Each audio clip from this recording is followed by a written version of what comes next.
What's up, y'all? Welcome back to the Zolian podcast, where I talk about family, fantasy, and freedom, and whatever else pops my mind. Today is Sunday. Hope you're having a great Sunday with your family.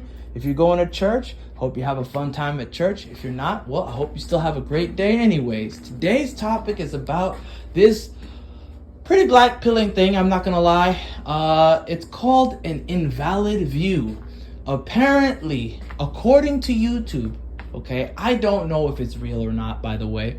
According to YouTube, because YouTube could never be wrong, according to YouTube, there is a thing called an invalid view, quote unquote invalid, in which views that are suspicious from a country that is considered a high-risk country for whatever reason. YouTube considers certain countries high risk. They said your views may be changed. The view count on your videos may be changed, adjusted. You know, they're going to take out the views they consider to be invalid. So, for example, some channels get views from Philippines. The Philippines is apparently one of those countries that has a lot of quote-unquote invalid views. As a result, if you were to have a channel that is tailored a little bit more to people in the Philippines, or has anything to do with people in the Philippines, or anything that has any content that Filipino people might consider interesting to them, that they want to watch for whatever reason, you might be screwed. I'm not trying to scare anybody if you're a YouTuber. I'm just stating the facts that YouTube has low-key been changing views of certain YouTubers, and not controversial ones either, just like anybody. So that's the part that had me red alarm, what the heck's going on? One channel specifically I watch just started talking about it and how it's got him thinking about quitting, which I don't know how I feel about quitting. I've never been much of a quote-unquote quitter. I've taken breaks in the past. I've had to pause and focus on other things in the past, but I never quit. So I don't know if that's the answer. I'm not sure. If I were to do that, you guys will be the first to know. And I will let you know right now, I would go full-blown podcast, audio only, and it would be on iTunes, like the same podcast that's on iTunes. I would just make the updates there. So it would be in your phone or in Android. Of course, it would be on the Android feeds as well. I have Android feeds as well. I got to update that thing. So we'll update that thing at some point and probably put some podcast-specific episodes on there as well, just to kind of get everybody who, you know, is interested on that platform a reward for being on that platform as well as here. I do video specific stuff here that never goes anywhere. I never send certain videos out, you know, into like the other feeds, just you know, as a reward to being subscribed to me here. You know what I mean? So I don't know what the answers are. I'm not trying to, you know, throw a fear bone out there and, you know, black pill out there, but it's just something to think about. Do you have any YouTubers you like who are thinking about quitting or leaving, or have already left? Let me know in the comments below. You know, are you a YouTuber yourself who is concerned about this invalid view thing? Let me know in the comments below. Don't know what the answer is. I really do believe YouTube has kind of, I guess now is the time to talk about it. This is as good a time as any. Let's have a seat. I'm gonna sit down for this one. Okay, I'm gonna sit down because this is a little rough. So it's going to be a little rough. I don't think, like, I'm grateful for YouTube, first of all. I'm always going to be grateful. Never going to, you know, poo-poo YouTube for having this platform. It's a good platform. I just think overall YouTube is heading on a downward spiral, and it's only a matter of time before somebody competent competes with them, and whoever is competent, who has the money to actually compete and doesn't, you know, compete with them on we're specialized, we're for based people only, like no free speech angle to it, just straight up, we're a platform, anyone can upload here, we're going to be monetizing people, blah blah blah. Whoever does that, right, you know, no restrictions as far as like it's normal. It's not like what Microsoft tried to do with that other platform. What was it called? Mix something, mix party, mix something. I can't remember what it's called. You know what I mean. They had a thing called mix something. I can't remember. I'm getting old now. Then there was another Chinese platform, not TikTok. It was also suspiciously yellow. I don't know. That was kind of.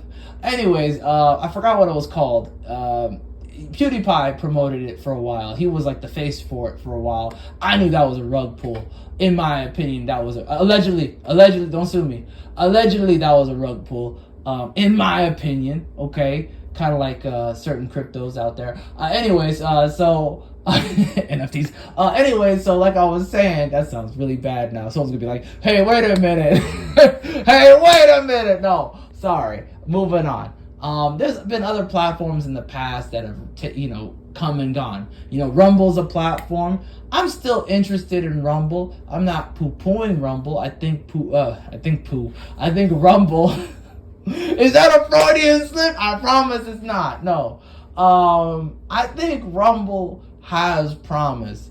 I just think that Rumble should not advertise as a free speech platform. In the beginning, they fumbled that one, kind of like how that other Twitter alternative, I forgot what it was called, it was red, it was for conservatives.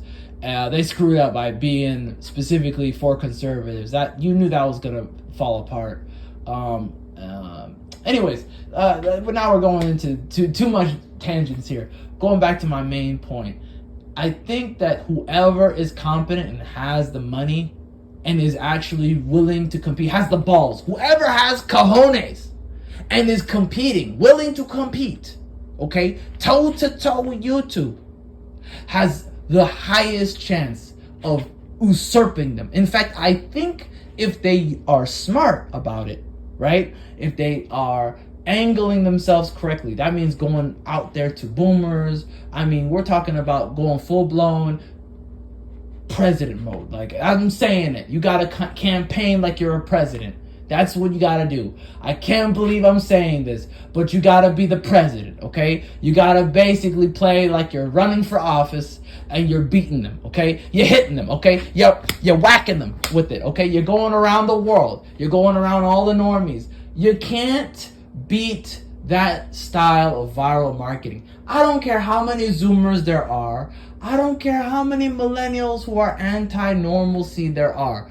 At the end of the day, normalcy will win. The old-fashioned way will win because, one, most people vastly underestimate how many normal people there are. I've been across the country, okay? I know what middle America is like.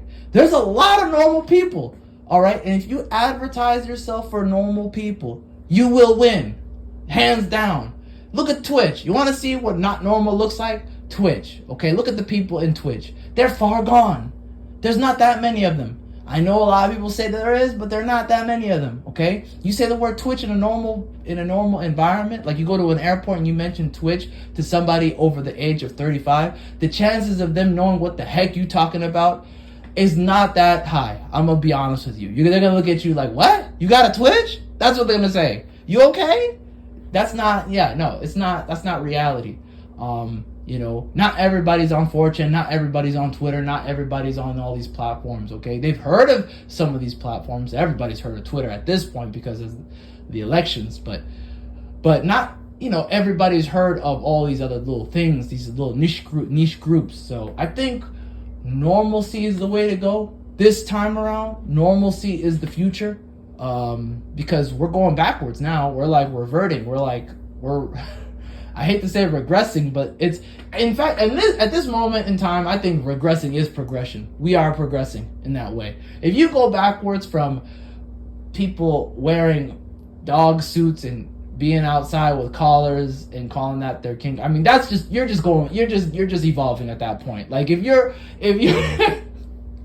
we go backwards from that, we're going back to normal. I'm just gonna call it. That's what it is. It's normal. Normal's good. Normalcy is fine. Going backwards from that That just means you made a mistake. It happens, you know. It's like when you're playing a little maze game as a kid on paper. You go backwards, right? You know, oh, hit a corner. Oh, dead end. Gotta go back.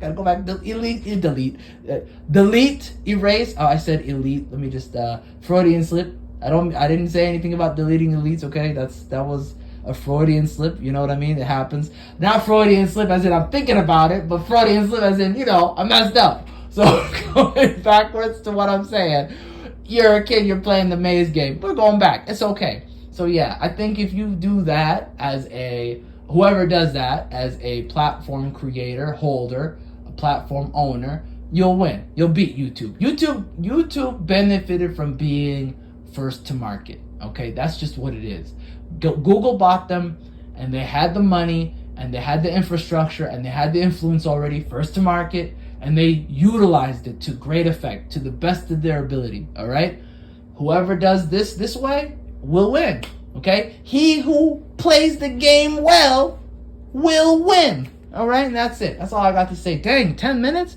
I only had 1 minute things to say, and now look at me. Look at me now. Anyways, let me know what you guys think about all that. Appreciate your time. Have a great day. Bye-bye.